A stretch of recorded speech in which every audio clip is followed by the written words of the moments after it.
अक्सर लोग समझते हैं कि बीवी अपने शौहर को सिर्फ मोहब्बत से काबू में रखती है, लेकिन हकीकत ये है कि मोहब्बत काफी नहीं होती। कुछ औरतें ऐसी होती हैं जो अपनी ज़हानत, शूर और सब्र से शौहर के दिल और दिमाग पर ऐसा कब्जा कर लेती हैं कि मर्द लाख बागी हो जाए, आखिरकार उसी औरत के कदमों में वापस आता है। ये औरत जानती है कि मर्द की सबसे बड़ी ताकत उसका गुरूर है, और उसी गुरूर को तोड़ने के 3 ऐसे खुफिया हथियार उसके पास होते हैं जो न किसी किताब में लिखे हैं, न किसी उस्ताद ने सिखाए हैं। ये हथियार अगर औरत के हाथ आ जाएं, तो शौहर हमेशा उस औरत का कैदी बनकर रहता है। आज मैं तुम्हें वो राज बताऊंगा जो शायद तुमने पहले कभी नहीं सुने। पहली निशानी ये है कि मर्द शूर से नहीं हारता, मर्द खामोशी से हारता है।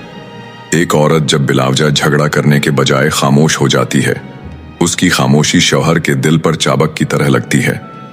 यही खामोशी मर्द को मजबूर करती है कि वो खुद सोचे, खुद शर्मिंदा हो और आखिरकार पलटकर औरत के कदमों में आ जाए।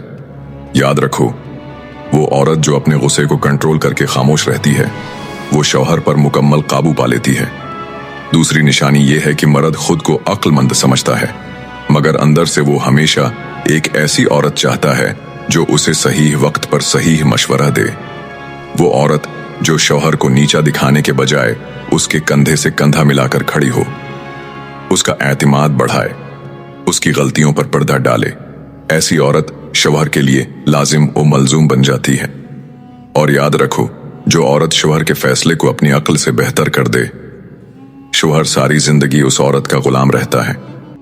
तीसरी निशानी ये है कि ये वो हथियार है जिसे आज की दुनिया भूल चुकी है। वो औरत जो शौहर के लिए दिल से दुआ करती है, उसकी भलाई मांगती है, उसकी कामयाबी पर खुशी मनाती है, ऐसी औरत की दुआ आसमानों को हिला देती है।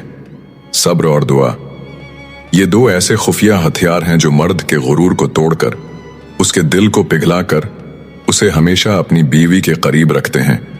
दोस्तों, अगर तुम चाहते हो कि तुम्हारा रिश्ता हमेशा मजबूत रहे, तो याद रखो, शौहर को काबू करने के लिए शोर नहीं, खामोशी चाहिए, बराबरी के झगड़े नहीं, अक्लमंदी चाहिए, और दुनियावी हथकंडे नहीं, दुआ और सब्र चाहिए। ये 3 हथियार कभी हाथ से न जाने दो, क्योंकि यही वो राज हैं जो औरत को रानी बनाते हैं और मर्द को उसका वफादार गुलाम बना देते हैं।